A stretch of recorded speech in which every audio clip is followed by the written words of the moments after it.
بسم اللہ الرحمن الرحیم۔ محترم ناظرین، السلام علیکم۔ آج کی ویڈیو میں ہم آپ کو حضرت لقمان علیہ السلام کے بارے میں بتائیں گے۔ تاریخ میں جن عظیم المرتبت اور صالح حکمہ کا ذکر ہوا ہے ان میں سے ایک حضرت لقمان علیہ السلام ہیں۔ آپ کا اس میں مبارک قرآن میں 2 بار ذکر ہوا ہے اور قرآن کا سورہ نمبر 31 بھی انہی کے نام سے موسوم ہے۔ حضرت لقمان کے بارے میں رسول کریم صلی اللہ علیہ وآلہ وسلم کی ایک حدیث ہے، میں حق بات کہتا ہوں کہ لقمان پیغمبر نہیں تھے، لیکن ایسے بندے تھے جو بہت زیادہ غور و فکر کرتے تھے۔ وہ یقین و ایمان کے بلند درجے پر فائز تھے۔ وہ اللہ کو دوست رکھتے تھے اور اللہ تعالیٰ بھی انہیں دوست رکھتا تھا، اور اللہ تعالیٰ نے انہیں حکمت جیسی نعمت سے نوازا تھا۔ حضرت لقمان ان افراد میں سے تھے جنہوں نے طویل عمریں پائیں۔ آپ کی عمر کے بارے میں 200 سے 560 اور 1000 سے 3500 سال تک لکھا گیا ہے۔ آپ کا سلسلہ نسب یوں بیان کیا جاتا ہے: لقمان بن عنقا بن مزید بن سارون۔ آپ علیہ السلام کا لقب ابو الاسود تھا۔ بعض انہیں حضرت ایوب علیہ السلام کا بھانجا یا ان کی خالہ کا بیٹا لکھتے ہیں کہ ان کا سلسلہ نسب ناہور بن طارق تک پہنچتا ہے، جو حضرت ابراہیم علیہ السلام کے بھائی ہیں۔ وہ افریقہ کے دیہات نوبا کے رہنے والے تھے، اس وجہ سے ان کا رنگ سیاہ، ہونٹ موٹے موٹے اور پاؤں چوڑے چوڑے تھے۔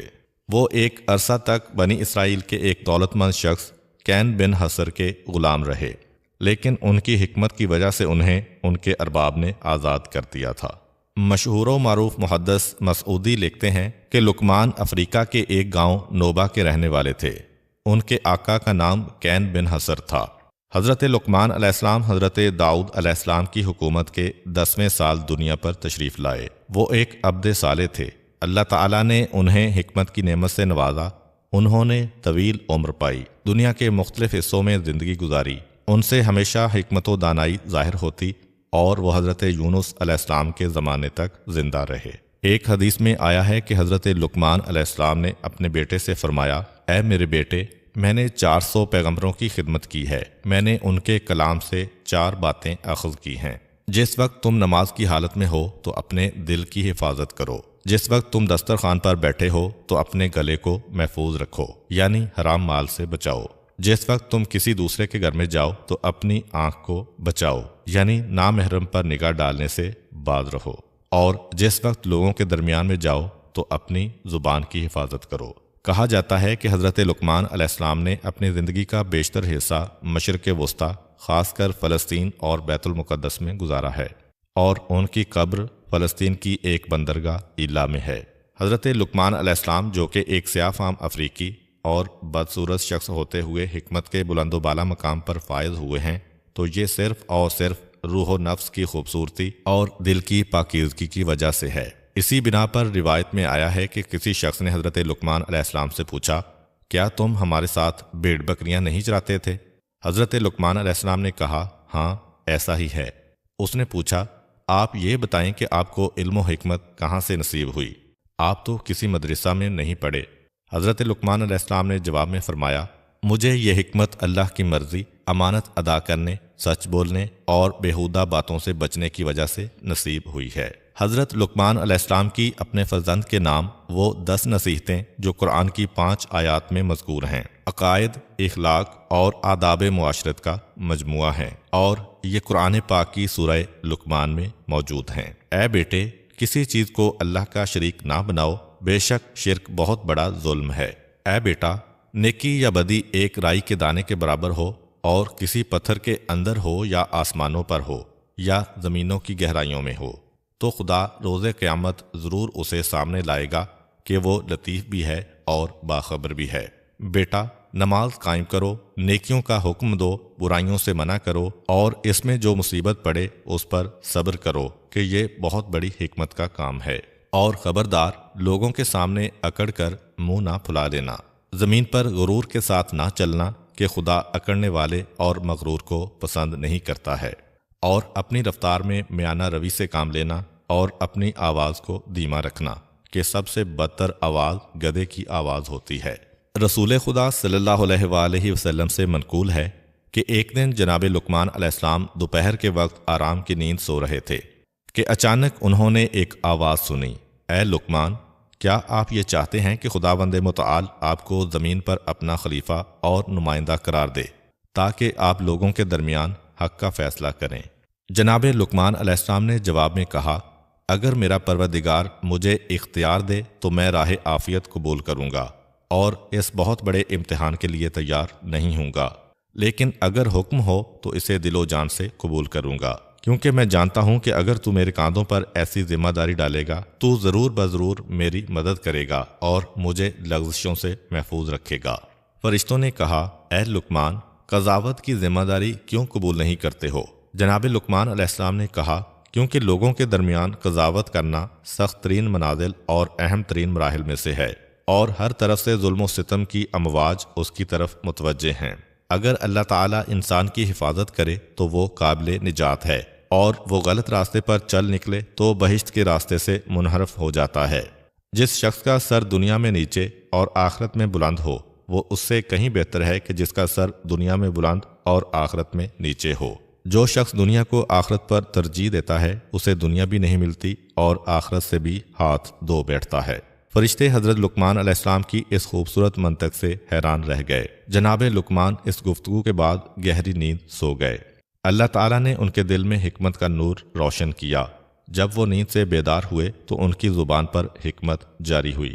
انہوں نے اپنی سرشار حکمتوں کے ذریعے مشکلات کو حل کرنے کے لیے حضرت داؤد علیہ السلام کی مدد کی۔ حضرت داؤد علیہ السلام نے ان سے فرمایا، اے لقمان، آپ کو خوشخبری ہو کہ آپ کو حکمت عطا کی گئی ہے۔ اب ہم آپ کے لیے حضرت لقمان علیہ السلام کے چند واقعات اور داستانیں بیان کرتے ہیں جن میں ہم سب کے لیے سبق اور نصیحت ہے۔ ایک ہوس باز دولت مند شخص کسی چشمے کے کنارے بیٹھا جوئے بازی میں مشغول تھا۔ اس نے مستی کی حالت میں یہ شرط باندھی کہ جو کوئی بھی ہار گیا وہ یا تو اس چشمے کا سارا پانی پیے گا یا اپنی بیوی اور اپنا مال و دولت جیتنے والے کے سپرد کر دے گا۔ خواہشات کا دلدادہ دولت مند شخص بازی ہار گیا۔ جیتنے والے شخص نے اس مالدار شخص سے اس کی بیوی اور دولت حوالے کرنے کا مطالبہ کیا۔ وہ اب بہت بڑی مشکل میں پھنس چکا تھا۔ اس نے ایک دن کی مہلت مانگی اور جا کر جناب لقمان علیہ السلام سے درخواست کی کہ وہ اسے اس مشکل سے نکال لیں۔ حضرت لقمان علیہ السلام نے اس شخص سے کہا، میں ایک شرط پر تمہیں اس مشکل سے نجات دلاؤں گا۔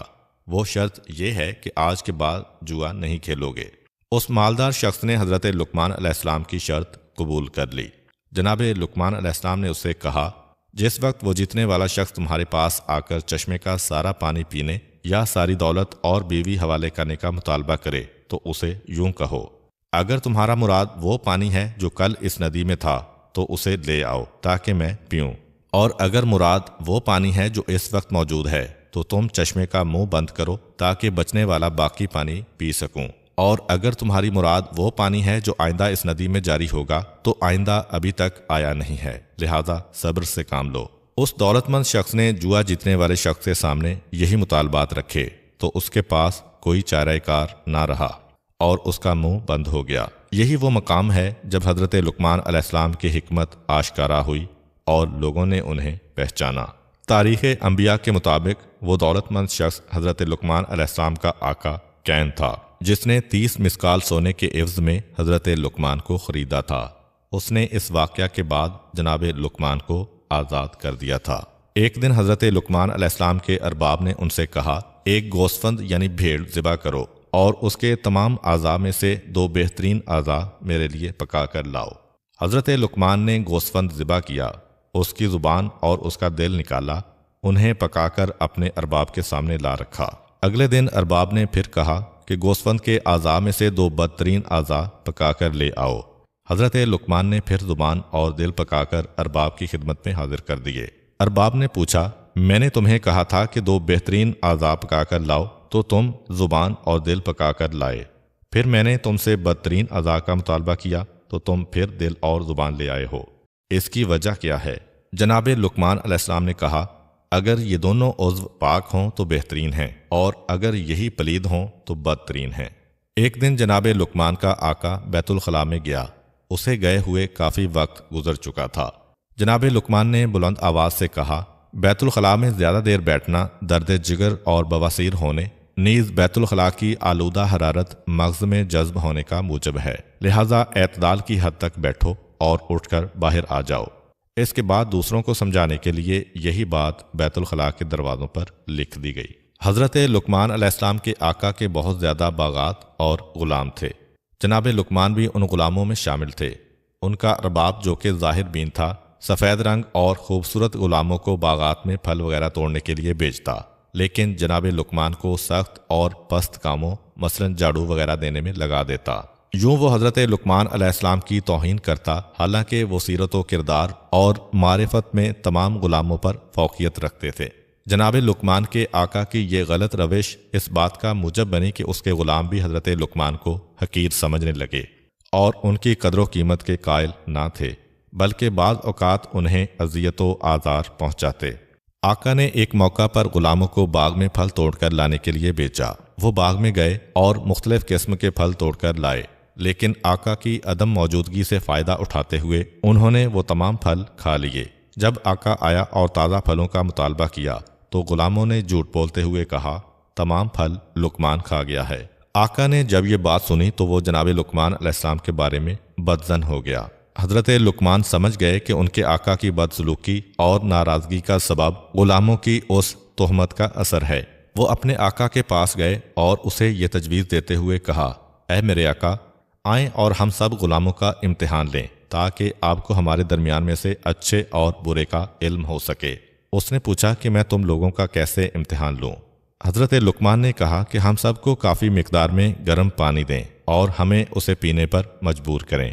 اس کے بعد آپ گھوڑے پر سوار ہو جائیں اور اپنا گھوڑا بیابان میں دوڑائیں، جبکہ سب غلاموں کو اپنے پیچھے پیدل دوڑنے کا حکم دیں۔ ایسا کرنے سے آپ کو یہ راز معلوم ہو جائے گا کہ وہ پھل میں نے کھائے ہیں یا ان لوگوں نے۔ آقا نے اسی طرح امتحان لیا۔ حضرت لقمان اور دوسرے تمام غلاموں کو گرم پانی پینے پر مجبور کیا۔ پھر وہ خود تو گھوڑے پر چڑھ بیٹھا اور سب سے کہا، میرے پیچھے پیچھے دوڑو۔ وہ سب ارباب کے پیچھے دوڑنے لگے۔ زیادہ دیر نہ گزری کہ جن غلاموں نے پھل کھائے تھے، دوڑنے کی وجہ سے ان کی حالت دگرگوں ہو گئی۔ ان لوگوں نے جو پھل وغیرہ کھائے تھے انہیں قے کر دیا۔ یوں آقا سمجھ گیا کہ پھل لقمان نے نہیں بلکہ دوسرے غلاموں نے کھائے ہیں اور لقمان پر تہمت لگائی ہے۔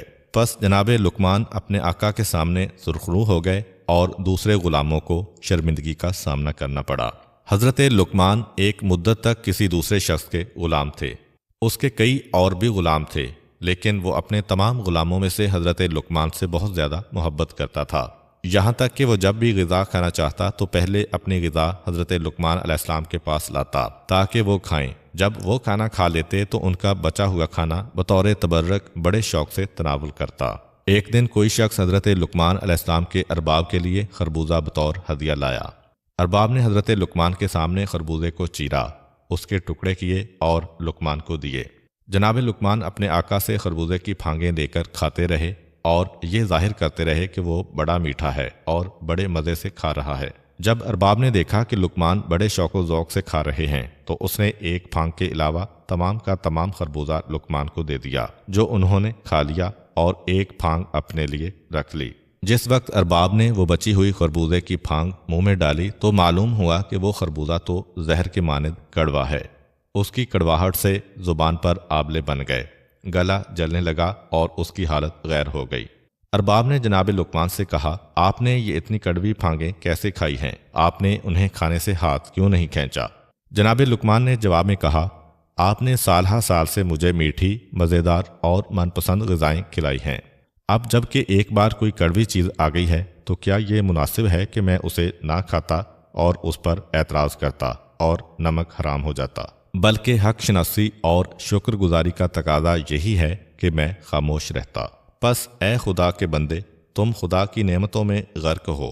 جب بھی زندگی میں تھوڑی دیر کے لیے کوئی تلخی و مشکل آ جائے تو ناشکری مت کر۔ ایک دفعہ حضرت لقمان علیہ السلام نے اپنے بیٹے کو یوں نصیحت فرمائی، اے میرے بیٹے، واضح رہے کہ حضرت لقمان علیہ السلام کی بہت زیادہ اولاد تھی، لیکن وہ اپنی بات کا آغاز یا بنیا، اے میرے بیٹے کہہ کر کرتے تھے، جس سے لگتا ہے کہ ان کا شاید ایک ہی بیٹا تھا۔ تاریخ نے اس بیٹے کا نام باران لکھا ہے، لیکن ان کا خطاب تمام اولاد سے ہوتا تھا۔ البتہ یہ تجربہ کار خطبہ کا طریقہ کار ہے کہ وہ بڑوں کو مخاطب کر کے چھوٹوں کی توجہ اپنی طرف مبذول کراتے ہیں اور انہیں واعظ و نصیحت کرتے ہیں۔ چنانچہ آپ نے اپنے بیٹے سے کہا، اے میرے بیٹے، اپنے دل کو لوگوں کی خوشنودی اور ان کی تعریف و تکذیب سے وابستہ مت کرو، کیونکہ ایسی کوئی چیز کوشش کے باوجود انسان کے ہاتھ میں نہیں آتی۔ بیٹے نے کہا کہ میں چاہتا ہوں کہ اس بارے میں کوئی عملی نمونہ دیکھوں تاکہ موضوع کو بہتر طور پر سمجھ سکوں۔ حضرت لقمان نے فرمایا، اٹھو اور گھر سے باہر چلو تاکہ میں موضوع کو سمجھا سکوں۔ حضرت لقمان علیہ السلام اور ان کا بیٹا گھر سے نکلے۔ ان کے پاس ایک گدھا بھی تھا۔ جناب لقمان اس پر سوار ہوئے اور بیٹا پیدل ان کے پیچھے روانہ ہوا۔ وہ چلتے چلتے ایک گروہ کے پاس پہنچے۔ ان لوگوں نے جب یہ منظر دیکھا تو کہا، اس بوڑھے کو دیکھو کہ کتنا سنگ دل ہے کہ خود تو گدھے پر سوار ہے لیکن اس کا بیٹا پیچھے پیچھے پیدل آ رہا ہے۔ سچ بات ہے کہ یہ کس قدر غلط کام ہے۔ حضرت لقمان نے اپنے بیٹے سے کہا، کیا تم نے ان کی باتیں سنی ہیں؟ بیٹے نے کہا، ہاں۔ حضرت لقمان نے کہا، اب میں پیدل چلتا ہوں اور تم گدھے پر سوار ہو جاؤ۔ جناب لقمان پیدل روانہ ہوئے اور بیٹا سوار ہو گیا۔ چلتے چلتے ان کی ملاقات ایک اور گروہ سے ہوئی۔ اس گروہ نے جب یہ منظر دیکھا تو کہا، یہ دونوں باپ بیٹا کتنے برے لوگ ہیں۔ باپ اس اعتبار سے برا ہے کہ اس نے اپنے بیٹے کی صحیح تربیت نہیں کی کہ بیٹا تو سوار ہے جبکہ بوڑھا باپ پیدل چل رہا ہے، اور بیٹا اس لحاظ سے برا ہے کہ اسے اپنے باپ پر رحم نہیں آیا اور اس پر ظلم کر رہا ہے، کیونکہ باپ کا یہ حق ہے کہ اس کا احترام کیا جائے اور وہ گدھے پر سوار ہو۔ حضرت لقمان نے اپنے بیٹے سے کہا، آپ نے ان کی باتیں سنی ہیں؟ بیٹے نے کہا، جی ہاں۔ جناب لقمان نے فرمایا، اب دونوں سوار ہو جاتے ہیں۔ وہ دونوں گدھے پر سوار ہوئے اور آگے بڑھ گئے۔ چلتے چلتے ایک گروہ کے پاس پہنچے۔ ان لوگوں نے جب یہ منظر دیکھا تو کہا، ان دونوں سواروں کے دل میں ذرا برابر رحم نہیں ہے کہ دونوں بے زبان حیوان پر سوار ہیں۔ ان لوگوں نے اس حیوان کی کمر توڑ دی ہے، کیوں اس بیچارے حیوان کی طاقت سے زیادہ اس پر وزن ڈالا ہوا ہے۔ بہتر تو یہ تھا کہ ایک سوار ہوتا اور دوسرا پیدل چلتا۔ حضرت لقمان نے اپنے بیٹے سے کہا، آپ نے ان لوگوں کی باتیں سنی ہیں؟ بیٹے نے کہا، جی ہاں۔ جناب لقمان نے فرمایا، آؤ اس بار ہم دونوں گدھے کے پیچھے پیچھے پیدل چلتے ہیں۔ دونوں گدھے سے اترے اور اس کے پیچھے پیدل روانہ ہوئے۔ وہ چلتے چلتے لوگوں کے ایک گروہ کے پاس پہنچے۔ ان لوگوں نے کہا، یہ دونوں عجیب قسم کے جاہل افراد ہیں، سواری کے ہوتے ہوئے پیدل چل رہے ہیں اور سواری کو خالی چھوڑا ہوا ہے، یہ کس قدر احمق ہیں۔ حضرت لقمان نے اپنے بیٹے سے فرمایا، آپ نے ان لوگوں کی گفتگو سنی ہے؟ اس نے عرض کیا، جی ہاں۔ جناب لقمان نے فرمایا، کیا لوگوں کو راضی کرنے کے لیے اس کے علاوہ اور کوئی چارہ ہے؟ اب جب کہ صورتحال یوں ہے تو کبھی لوگوں کی رضامندی کو اپنا محور و مقصد قرار مت دو، بلکہ خداوند قدوس کی رضا اور خوشنودی کو اپنا مقصد اور ہدف قرار دو تاکہ دنیا و آخرت میں سعادت و کامیابی حاصل کر سکو۔ روایت میں ہے کہ ایک دن حضرت لقمان علیہ السلام نے اپنے بیٹے کو 3 نصیحتیں کرتے ہوئے کہا، اے پسر جان، ان 3 نصیحتوں کو اپنے حافظے میں محفوظ کر لو اور ان پر عمل کرو۔ اپنا راز اپنی بیوی کو مت بتاؤ، عوان یعنی حکمرانوں کے دفتریوں سے دوستی مت کرو، نئے اور کم ظرف دولت مند سے قرض نہ لو۔ حضرت لقمان جب دنیا سے رخصت ہو گئے تو ان کے بیٹے نے ان نصیحتوں کو آزمانا چاہا اور دیکھنا چاہا کہ ان کاموں کو انجام دینے سے نقصان کیا ہوگا جن کو انجام نہ دینے کی اس کے حکیم باپ نے اسے وصیت کی تھی۔ اس نے ایک گوسفند ذبح کیا، اسے ایک بوری میں ڈالا، بوری کا منہ باندھا، اسے اٹھا کر گھر لے آیا، اپنے پلنگ کے نیچے گڑھا کھودا اور اسے وہاں پر دفن کر دیا۔ اس کے بعد اپنی بیوی سے کہا، میرا ایک دشمن تھا، میں نے اسے قتل کرنے کے بعد یہاں پر دفن کر دیا ہے، محتاط رہنا اور اس راز کو پوشیدہ رکھنا اور کسی کو مت بتانا۔ اس کے بعد اپنے ہمسائے میں رہنے والے ایک دفتری سے دوستی کر لی، ہر روز اسے دعوت دیتا اور اس کا دوست بن گیا۔ اسی محلہ میں ایک نوجوان رہتا تھا، اس کا کوئی خاندانی پس منظر نہیں تھا، اس نے محنت و مشقت سے دولت اکٹھی کی ہوئی تھی، وہ تازہ دولت مند ہوا تھا اور اپنی دولت مندی پر فخر بھی کرتا تھا۔ حضرت لقمان کے بیٹے نے اس سے کچھ درہم قرض لیے اور انہیں گھر میں چھپا کر رکھ دیا۔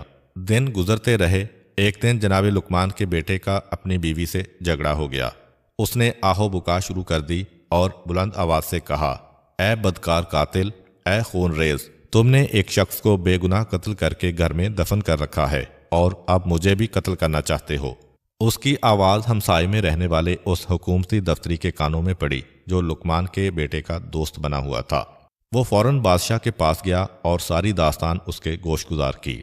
بادشاہ نے حکم دیا کہ کوئی شخص اس قاتل کو حاضر کرے۔ اسی حکومتی دفتری نے کہا، میں اسے پکڑ کر لاتا ہوں۔ وہ شخص پسرے لقمان کے گھر آیا اور انتہائی ذلت آمیز طریقے سے اسے گھر سے کھینچا اور دوستی وغیرہ سب بھول گیا۔ اسے کھینچتے ہوئے بادشاہ کے دربار میں لے جا رہا تھا کہ راستے میں نئے دولت مند نوجوان نے جب جناب لقمان کے بیٹے کو اس حال میں دیکھا تو لوگوں کے سامنے انتہائی غصے کے عالم میں آ کر اسے پکڑا اور کہا، اگر تمہیں قتل کے بدلے میں قتل کریں گے تو میری رقم ڈوب جائے گی، لہٰذا مجھ سے لیے ہوئے درہم ابھی واپس کرو۔ اس نے یوں نامردی کا مظاہرہ کرتے ہوئے جناب لقمان کے بیٹے کی اہانت کی۔ بہرحال لوگ وہاں پر اکٹھے ہو گئے اور جناب لقمان کے بیٹے کو انتہائی توہین آمیز طریقے سے بادشاہ کے دربار کی طرف لے گئے۔ جس وقت فرزند لقمان بادشاہ کے سامنے کھڑا ہوا تو ان کے درمیان ہونے والی گفتگو کچھ یوں تھی۔ بادشاہ نے کہا، تم تو لقمان کے بیٹے ہو، لہٰذا مناسب نہیں تھا کہ تم قتل و غارت کے مرتکب ہوتے۔ فرزند لقمان نے جواب دیا، میں نے بالکل ناحق خون نہیں بہایا اور نہ ہی کسی شخص کو قتل کیا ہے۔ دفتری بولا، یہ جھوٹ بول رہا ہے، اس نے ایک شخص کو قتل کرنے کے بعد اس کا جنازہ اپنے گھر میں دفن کر رکھا ہے۔ فرزند لقمان نے کہا، میں بادشاہ سے کہتا ہوں کہ حکم دے کہ یہ لوگ اس مقتول کو حاضر کریں اور وہ ایک بوری میں ہے جسے میں نے فلاں جگہ پر دفن کیا ہے۔ بادشاہ نے حکم دیا کہ اس جنازے کو حاضر کیا جائے۔ حکومتی کارندے جناب لقمان کے بیٹے کے گھر آئے۔ اس کی بیوی نے دفن کی جگہ کی نشاندہی کی۔ ان لوگوں نے وہاں سے کھدائی کی، وہاں سے ایک بوری نکالی اور منہ بند بوری بادشاہ کے سامنے لے آئے۔ جب ان لوگوں نے بوری کا منہ کھولا تو کیا دیکھتے ہیں کہ وہ تو ایک گوسفند کا لاشا ہے کہ جسے ذبح کیا ہوا ہے۔ حاضرین یہ ماجرا دیکھ کر حیران و پریشان رہ گئے۔ بادشاہ نے کہا، اے پسر لقمان، تم نے گوسفند کو ذبح کرنے کے بعد کیوں دفن کیا ہے؟ اس کی وجہ ہمارے سامنے بیان کرو۔ فرزند لقمان نے کہا، میرے باپ نے مجھے یوں وصیت کی تھی کہ اپنا بید اپنی بیوی سے مت کہو، حکومتی دفتری کو اپنا دوست مت بناؤ اور تازہ ثروت مند سے قرض مت لو۔ میں اپنے والد بزرگوار کی ان وصیتوں کو آزمانا چاہتا تھا۔ انہیں آزمانے کے بعد اپنے پدر بزرگوار کی حکمت و سچائی کو سمجھا ہوں اور میرے اوپر واضح ہو گیا ہے کہ ان کی بات عین حقیقت ہے۔ جو کوئی بھی اس نصیحت کو سن رہا ہے اس کے لیے بہتر ہے کہ اپنا راز اپنی بیوی سے نہ کہے، تازہ دولت مند سے کبھی قرض نہ لے اور حکومتی دفتری سے بالکل دوستی نہ لگائے اور اپنے خانہ دل کو احمقوں کی دوستی سے پاک و صاف رکھے تاکہ دنیا و آخرت کی خوش بختی پا سکے۔ اور آخر میں حضرت لقمان کی اپنے بیٹے کو کی گئی چند اور نصیحتیں جو یقیناً ہمارے کام آنے والی ہیں۔ بیٹا، دنیا پر بھروسہ مت کرو کیونکہ گناہ اور شیطان اس میں ہے۔ دنیا کو اپنے لیے زندان بناؤ تاکہ آخرت تمہارے لیے بہشت قرار پائے۔ اے پسر جان، تم پہاڑ کو اپنی جگہ سے نہیں اکھاڑ سکتے اور ایسا کام تمہارے ذمے لگایا بھی نہیں جائے گا۔ پس بلا اور مشکل کو اپنے کاندھوں پر مت اٹھاؤ اور اپنے آپ کو اپنے ہاتھوں سے ہلاک مت کرو۔ بادشاہوں کا ہمسایہ مت بننا، وہ تمہیں ہلاک کر دیں گے۔ ان کی اطاعت اور پیروی مت کرنا ورنہ کافر ہو جاؤ گے۔ کمزوروں اور حاجت مندوں کی ہم نشینی اختیار کرو اور ان کے ہمدم بنو۔ اے پسر جان، خدا کی بارگاہ میں یہ عرض کرنے والا کہ خدایا مجھے معاف کر دے، اس سے کوئی بخشا نہیں جائے گا، کیونکہ انسان عمل اور اطاعت الہی کرنے کی بنا پر بخشا جائے گا۔ اے میرے بیٹے، پہلے ہمسائے کو دیکھو بعد میں گھر لو، پہلے ہم سفر کو دیکھو بعد میں سفر پر جاؤ۔ اے بیٹے، نا اہل کی ہم نشینی سے تنہائی بہتر ہے، صالح ہم نشین تنہائی سے بہتر ہے، وزنی پتھر اور لوہے کو اٹھانا برے ہم نشین سے بہتر ہے۔ اے بیٹے، جو کوئی بھی زبان پر قابو نہیں رکھتا وہ پشیمان ہوتا ہے۔ بزرگوں سے مشورہ کرو اور چھوٹوں کے ساتھ مشورہ کرنے سے شرم مت کرو۔ فاسقوں کی ہم نشینی اور محفل سے پرہیز کرو، کیونکہ وہ ایسے کتے ہیں کہ اگر تمہارے پاس کوئی چیز پائیں گے تو اسے کھا جائیں گے ورنہ تجھے ذلیل و رسوا کریں گے۔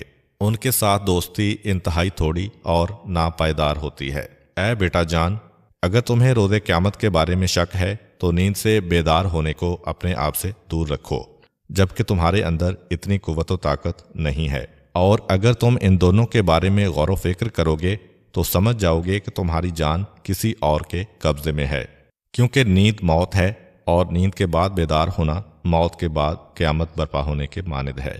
بیٹا جان، میں نے 7,000 حکمتیں سیکھی ہیں، ان میں سے صرف 4 کو یاد کر لو اور ان پر عمل کرو اور میرے ساتھ بہشت میں چلو۔ اپنی کشتی کو مضبوط بناؤ کیونکہ زندگی کا سمندر بہت گہرا ہے۔ گناہوں کا بوجھ ہلکا کرو کیونکہ گزرگاہ انتہائی مشکل اور دشوار گھاٹی ہے۔ سفر آخرت کے لیے کافی مقدار میں زاد راہ مہیا کرو کیونکہ یہ سفر بہت لمبا ہے۔ اپنا عمل خلوص سے انجام دو کیونکہ اعمال کی جانچ پڑتال کرنے والا بہت تیز بین اور بہت صاحب بصیرت ہے۔ پھر فرمایا، تمہاری جوانی کے بارے میں سوال ہوگا کہ تم نے اپنی عمر کس راہ میں ختم کی ہے، تم نے مال کس راستے سے اکٹھا کیا ہے، اس مال کو کس راستے میں خرچ کیا ہے۔ ان سوالات کے جوابات دینے کے لیے تیار رہو۔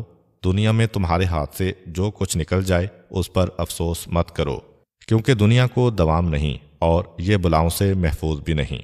پس تیار و ہوشیار رہو اور اپنے کاموں کو سنجیدگی سے لیتے ہوئے اپنے دل سے غفلت کا پردہ دور کرو۔ اللہ کے احسان و کرم کی طرف متوجہ ہو اور اس کے عوض میں شکر ادا کرو۔ ہمیشہ اپنے دل میں توبہ کی تجدید کرتے رہو، ہمیشہ اپنے دل میں توبہ کی تجدید کرتے رہو اور موت کے آنے سے پہلے فرصت سے فائدہ اٹھاؤ۔ کسی شخص نے حضرت لقمان سے پوچھا، کون سا انسان بدترین انسان ہے؟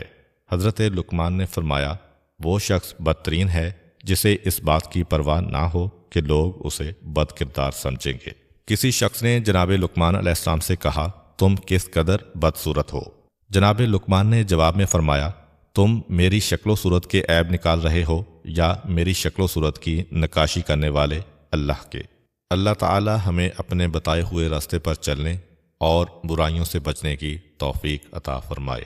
آخر میں دعا ہے کہ اللہ تعالی ہمیں اپنے راستے پر چلنے اور برائیوں سے بچنے کی توفیق عطا فرمائے، آمین۔ امید کرتا ہوں کہ آپ کو آج کی ویڈیو اچھی لگی ہوگی۔ اگر آپ کو ہماری ویڈیو اچھی لگی ہے تو ویڈیو کو لائک کریں اور مزید اس طرح کی ویڈیوز دیکھنے کے لیے ہمارا چینل سبسکرائب کر لیں۔ ملتے ہیں نیکسٹ ویڈیو میں، اجازت دیجیے، اللہ حافظ۔